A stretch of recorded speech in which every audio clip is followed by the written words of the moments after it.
បាទស្នេហ៍គ្នាថ្ងៃនេះគឺខ្ញុំមានវីដេអូថ្មីចំហានអ្នកគ្នាហើយក៏ជួយ like page របស់ខ្ញុំផងហើយនឹង share page ផងកម្មវិធីគឺជាកម្មវិធីដែលឈ្មោះថា iOS កម្មវិធីនេះគឺមានយើងស្គាល់ហើយប៉ុន្តែវាជា version ថ្មីពីមុនគឺយើងស្គាល់ version 6.1 ឥឡូវគឺជា version 6.7 ហើយតម្រូវiOS version 7 នេះគឺយើងចូលទៅកាន់សាវរីដើម្បី download វាlink download ខ្ញុំដាក់ខាងលើបាទពេលចុច link គឺវាចេញមកបែបនេះហើយនេះគឺឲ្យយើងបង្កើត ID យើងអាចជ្រើសរើស3 Facebook Google និង Teacher មួយណាក៏បានដែរយើងជ្រើសរើសមកឧទាហរណ៍ខ្ញុំជ្រើសរើស Facebook មួយ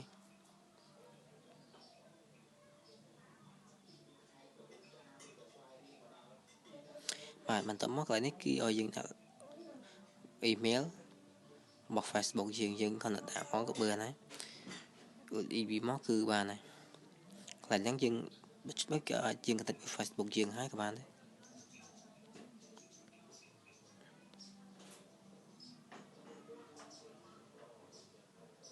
ចាំតិចសិន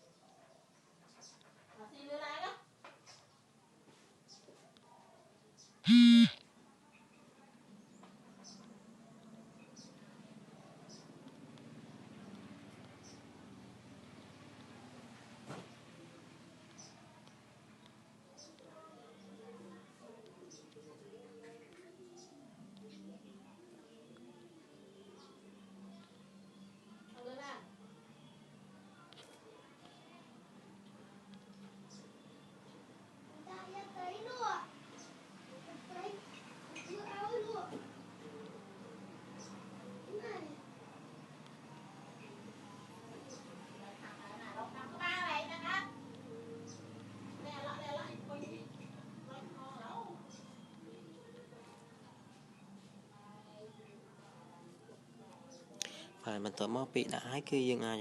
ចុចពាក្យ continue ហើយកន្លែងនេះគឺវាឲ្យយើងដាក់ name មកយើងដាក់ទៅស្រាប់តែយើងចង់ដាក់ទេចឹងមកហើយកន្លែងនេះបញ្ជាក់កន្លែងនេះទីកន្លែង ID name នេះគឺដាក់ត្រូវតែមានលេខពីមុខឬក៏លេខពីក្រោយទីខ្ញុំដាក់យ៉ែមណប់ចឹងមកទី168ត្រូវតែមានលេខជាងគេឲ្យលេខទេហើយ password យើងដាក់មក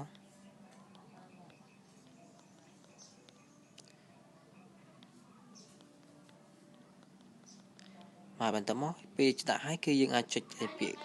update នេះជាងចុចកន្លែង update ហ្នឹងបាទបន្តមកយើងអាចជ្រើសរើសភាសាយកអ៊ីងគ្លីសមកបាទហើយចុចពាក្យ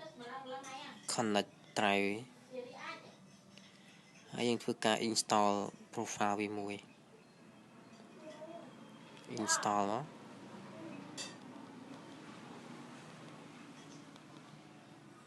បាទបន្ទាប់ពី install ហើយគឺយើងអាចចូលទៅកាន់ profile យើង install នៃកម្មវិធីនឹងបានដែរអូខេហើយយើងជ្រើសរើសមកកន្លែងនេះគឺយើងជ្រើសរើស install iOS នេះ version 7ចុច install ហ្នឹងមកហើយសម្រងចាំបន្តិចគឺវានឹងឲ្យយើង install ទៅកាន់ profile វាចំណាយពេលតែមួយផ្លេតប៉ុណ្ណោះអូខេបន្តមកចុច install មក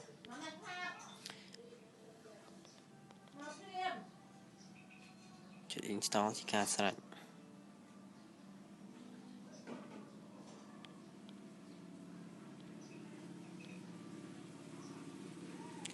ហើយយើងអាចទៅបើកកម្មវិធីនឹងបានហើយ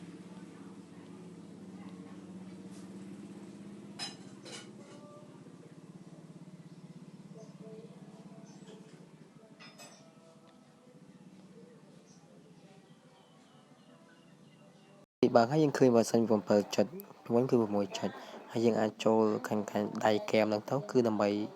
downloadហ្គេមនិង app free ជាច្រើននៅក្នុង App Store បានទៀតហើយយើងអាចចុចលេខណាក៏បានដែរយើងធ្វើដនវាទៅបាទសូមគុណសម្រាប់ការតាមដានវីដេអូនេះសូមសាកល្បងដោយខ្លួនឯង